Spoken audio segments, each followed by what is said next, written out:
I was sitting smoking a cigarette outside with the girls' counselor when one of the campers came running out and he said, "Wilder's out, Wilder's out." And I said, "What do you mean Wilder's out?" He said, "Wilder's out, and he's sleepwalking through the halls."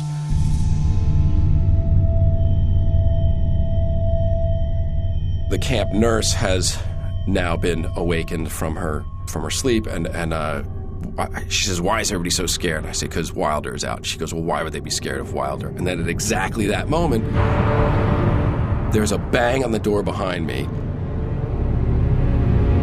and you see Wilder's face through the little window in the middle, and he's got this look on his face like Jack Nicholson in The Shining. So everybody screams, including the nurse.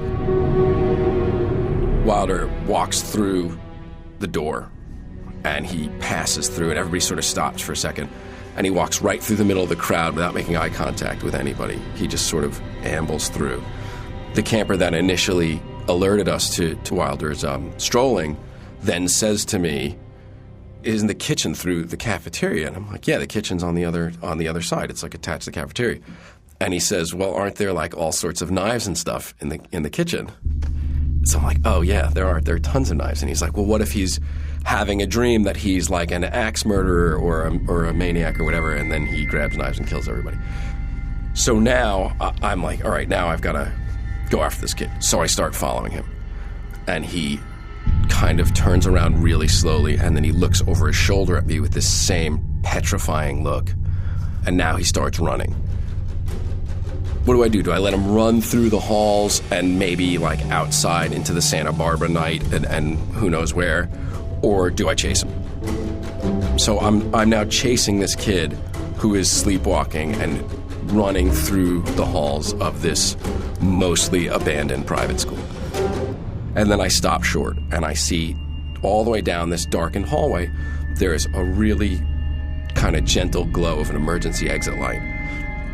And he is right under that light, and he's kneeling.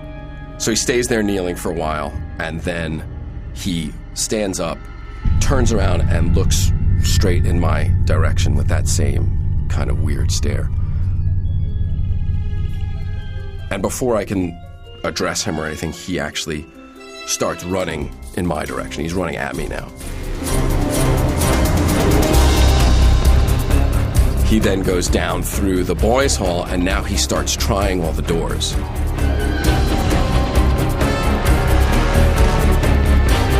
He's trying every door, and every door he tries, the room erupts in prepubescent screams from the kids within. I realize he's lost.